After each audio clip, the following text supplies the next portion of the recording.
Okay, this is our last mini lecture on heuristics. And so far we've covered anchoring heuristics, where that one number serves like an anchor, sort of weighs down all of your subsequent decisions. So that's, pay attention to your first impression. That's the anchoring heuristic. Number 2 was a representativeness heuristic. How well does this fit my stereotype of a person or an event? And now we're going to talk about a third type of heuristic called the availability heuristic. And the availability heuristic works like this. I ask you, what are the odds that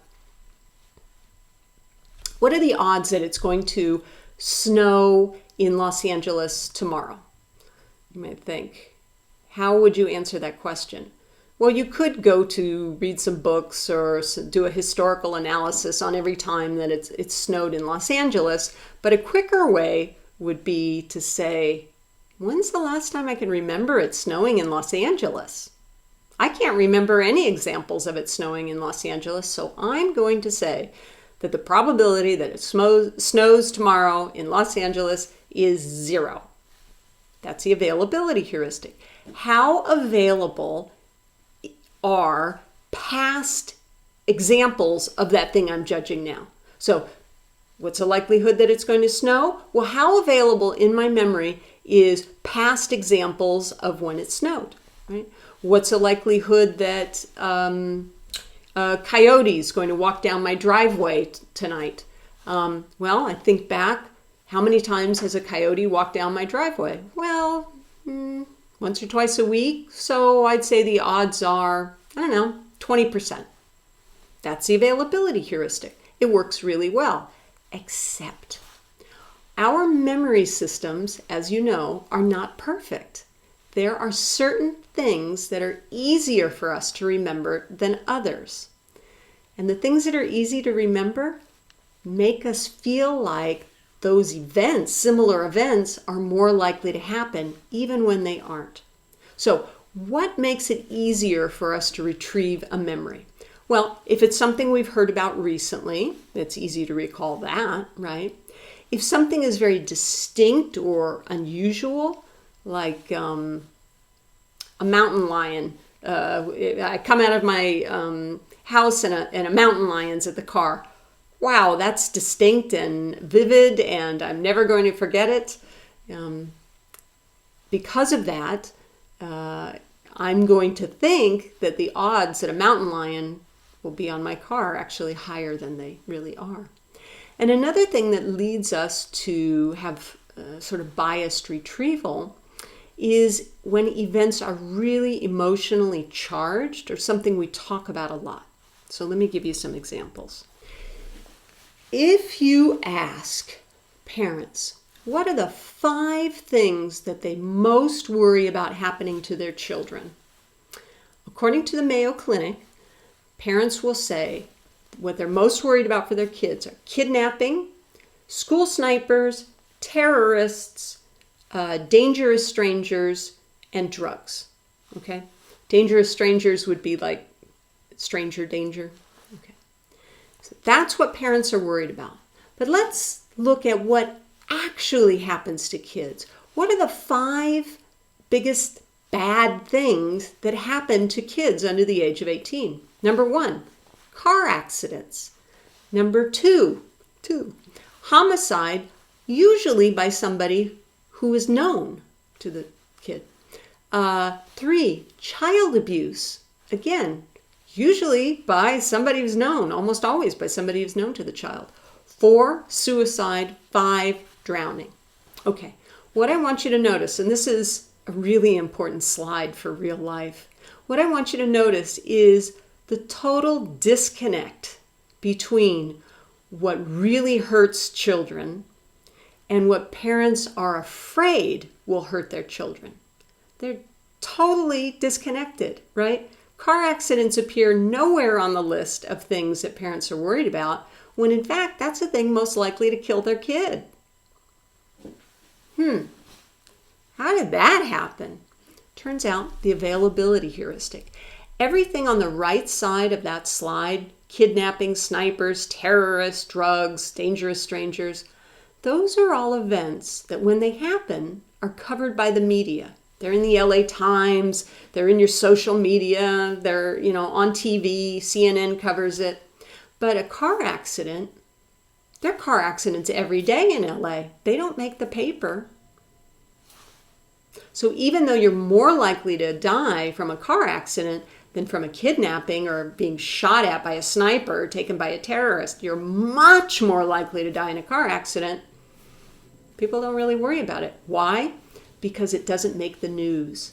When a child is kidnapped or there's a school shooting or a terrorist event, what happens? Oh my God, that's all we pay attention to for at least a day or two. It's all we talk about. It dominates our social world. And as a result of that, it really is easy for us to remember those incidences. And I'll just point out kind of a gruesome thing about the difference between these two lists. Notice that in the list of things parents are worried about, they're always worried about strangers, right? Who do you get kidnapped by? Usually strangers, snipers, terrorists, strangers. But look at the list on the left of what actually hurts people. It's not strangers. It's people they know. So the whole stranger danger thing, okay, let me present that information in a different kind of way. This graph shows you the risk of death by car accidents, suicides, homicides, being hit as a pedestrian, choking accidentally, and being killed in a terrorist attack. Now what I want you to see is the odds of dying from a car accident are way up there, 1 in 6,000. The odds of being killed in a terrorist attack, way down there, 1 in 100,000. Big difference. As a country, as a city, as a county, as individuals, what do we invest in? We invest in protecting ourselves against terrorists. Meanwhile, people are dying on the roads left and right. Not very logical, but consistent with the availability heuristic. When somebody is hurt in a kidnapping or taken by a terrorist, we talk about it, it's all over the media, it's very emotional, right? It gets in our memory and it's easy to remember. People die in car accidents, we don't even hear about it, so it's harder to remember. All right, that's the availability heuristic. I'm going to tell you about a couple other biases that we have in judgment and decision making because they're kind of funny and relevant.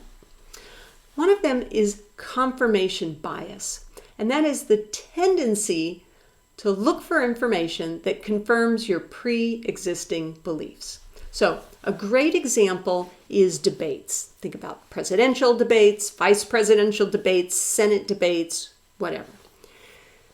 We think that debates are events that help people decide which of the candidates they want to vote for. But in point of fact, what happens is people who already know they like candidate A and people who already know that they like candidate B or are leaning towards candidate B perceive the debate differently. The people who like candidate A remember all the times that candidate A made a good point, and they forget most of the times when candidate A said something dumb. People who are already for candidate B or leaning towards candidate B, they'll remember all the times when candidate B made a great point and forget about all the times when candidate B made a mistake or was out-argued on some point. That's confirmation bias. Once you decide you like somebody, it's over. You never perceive their behaviors clearly again. Yeah. So people tend to leave debates holding stronger versions of the beliefs that they held when they walked into the debate. In other words, debates are polarizing.